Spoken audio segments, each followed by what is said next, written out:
जय श्री कृष्ण दोस्तों। हिंदू धर्म को सनातन धर्म कहते हैं। सनातन अर्थात एवरलास्टिंग, जो सदा विद्यमान रहेगा। क्यों? क्योंकि हिंदू धर्म पूरी तरह से वैज्ञानिक सिद्धांतों पर आधारित धर्म है। हमारे पूर्वजों ऋषि मुनियों ने विभिन्न परंपराओं को हमारे धर्म में समावेश किया ताकि वे परंपराएं, वैज्ञानिक सिद्धांत हमारे जीवन में घुल मिल जाए।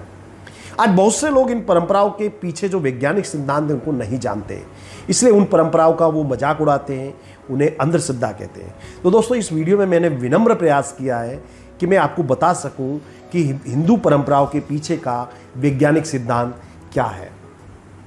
तो पहली परंपरा है दोस्तों, हिंदू महिलाएं मेहंदी क्यों लगाती हैं। तो दोस्तों, हिंदू विवाह में मेहंदी परंपरा का आयोजन किया जाता है। सुंदर सुंदर डिजाइन में हाथ और पैरों में मेहंदी लगाई जाती है। तो क्या है मेहंदी के पीछे का वैज्ञानिक रहस्य? हिंदू विवाह में कई विधियां होती हैं तथा घर परिवार के सभी लोग एकत्र होते हैं। ऐसे में थोड़ा बहुत तनाव और थकान होना लाजमी है। तो दोस्तों, मेहंदी लगाने से तनाव दूर होता है। मेहंदी लगाने से शरीर का तापमान कम होता है, बुखार, सिर दर्द जैसी समस्याएं दूर हो जाती है। दोस्तों, मेहंदी एंटीवायरल और एंटी फंगल तंतु होते हैं। मेहंदी लगाने से पैर की कई बीमारियां दूर हो जाती हैं। नंबर 2, हिंदू महिलाएं बिछुआ क्यों पहनती हैं। तो हिंदू धर्म में विवाहित महिलाएं बिछुआ यानी कि जिसे हम टो रिंग कहते हैं वो पहनती है। ये केवल विवाहित होने का प्रतीक नहीं है, इसके पीछे वैज्ञानिक कारण है। बिछुआ अंगूठे के पास की उंगली में पहना जाता है। इस उंगली में से एक नस है जो गर्भाशय से होती हुई हृदय तक जाती है। तो टो रिंग पहनने से रक्त संचार बढ़िया तरीके से होता है। इसके अतिरिक्त ये बिछुआ चांदी के होते हैं और चांदी ऊर्जा की प्रबल सुचालक होती है। जो बिछुआ है पृथ्वी में से ऊर्जा ग्रहण करके शरीर में पहुंचाता है। नंबर 3, हिंदू महिलाएं कुमकुम क्यों लगाती हैं। तो हिंदू महिलाएं कपाल पर 2 आईब्रो के बीच में कुमकुम लगाती है। ये वो जगह है जहां अन्य चक्र स्थित है। विज्ञान ने सिद्ध किया है कि यह हमारे शरीर का मुख्य नर्व पॉइंट है। अन्य चक्र को स्पर्श करने से वह जागृत होता है। मनुष्य की ध्यान लगाने की जो क्षमता है वो बढ़ जाती है। नंबर 4, हिंदू लोग करी बनाने में हल्दी का उपयोग क्यों करते हैं। तो हिंदू लोग हर सब्जी में हल्दी का उपयोग करते हैं।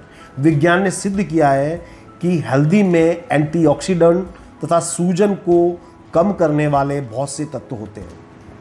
इसके अलावा हिंदू धर्म में सभी पवित्र और धार्मिक विधियों में भी हल्दी का उपयोग किया जाता है। शादियों में भी हल्दी लगाने की एक रस्म होती है। इसके अलावा सदियों से आयुर्वेदिक दवाओं में हल्दी का उपयोग किया जाता है।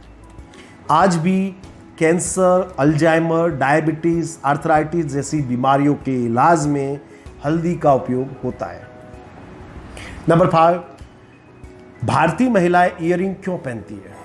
तो दोस्तों, आयुर्वेद ने सिद्ध किया है कि कान जिस जगह पर छेदा जाता है वहाँ शरीर की कई महत्वपूर्ण नसें होती है। कान छेदने से हर्निया जैसे रोगों पर नियंत्रण किया जा सकता है। कान छेदने से ऋतुचक्र नियंत्रित रहता है तथा हिस्टीरिया जैसे रोगों पर नियंत्रण पाया जा सकता है। और ईयरिंग पहनने से शरीर में ऊर्जा का प्रवाह सही ढंग से होता है। दुनिया भर के विद्वानों ने, वैज्ञानिकों ने रिसर्च में पाया कि कान छेदने से बुद्धि, निर्णय शक्ति, विचार शक्ति में वृद्धि होती है। और दोस्तों, इसीलिए भारत के कई हिस्सों में पुरुषों के भी कान छेदने की परंपरा होती है। नंबर 6, ओम का नाद। तो ओम को अनहत नाद अथवा एक हाथ की ताली कहा जाता है। ओम का नाद करने से मन शांत होता है, विचार प्रक्रिया रुक जाती है। ओम को ओरिजिनल साउंड ऑफ यूनिवर्स कहते हैं। सृष्टि की यह सबसे पहली आवाज है। नासा के वैज्ञानिकों ने भी पाया है कि सूर्य के चारों ओर ओमकार का नाद चलता रहता है। ओम में 3 अक्षर हैं, अ, उ और मा। जब हम आ का उच्चारण करते हैं तो हमारी लोअर बॉडी यानी कि पेट तक का जो हिस्सा है वो एक्टिवेट होता है। उ का उच्चारण करने से छाती तक का हिस्सा एक्टिवेट होता है और मा का उच्चारण करने से मस्तिष्क एक्टिवेट होता है। यदि सही ढंग से ओम का उच्चारण करें तो शरीर में पर्याप्त मात्रा में ऑक्सीजन मिलता है, जो एक स्वस्थ शरीर और मन के लिए बहुत ही जरूरी है। ओम के उच्चारण से मन और विचार शांत होते हैं। नंबर 7, हिंदू तुलसी पूजा क्यों करते हैं? लगभग हर घर में, हर हिंदू घर में तुलसी का पौधा पाया जाता है। हिंदुओं के लिए तुलसी मां के समान है। तुलसी के कई औषधि और आध्यात्मिक गुण हैं। तुलसी में एंटीबायोटिक प्रॉपर्टीज होती हैं। तुलसी से स्ट्रेस दूर होता है। हिंदू घरों में शाम को तुलसी के बिरवा के पास दिया जलाए जाते हैं। क्यों? क्योंकि ऐसा करने से पौधे में से बहुत अधिक मात्रा में पॉजिटिव एनर्जी और ऑक्सीजन वातावरण में मुक्त होता है और वातावरण शुद्ध होता है। तुलसी का पौधा घर में मच्छर और अन्य जंतुओं को आने से रोकता है। दोस्तों, एक आश्चर्यजनक घटना हुई। 1984 में भोपाल में गैस कांड हुआ था। मिथाइल आइसोसाइनाइड गैस जो लीक हुई थी, उसके कारण कई लोग मारे गए, कई लोग अपाहिज हो गए। लेकिन एक घर था, उसके लोगों पर कोई विशेष प्रभाव नहीं पड़ा, क्योंकि उस घर में तुलसी के कई पौधे थे और उस घर की दीवार और फर्श को गाय के गोबर से लीपा गया था। ये है तुलसी का प्रभाव। तुलसी से सर्दी बुखार का इलाज किया जा सकता है।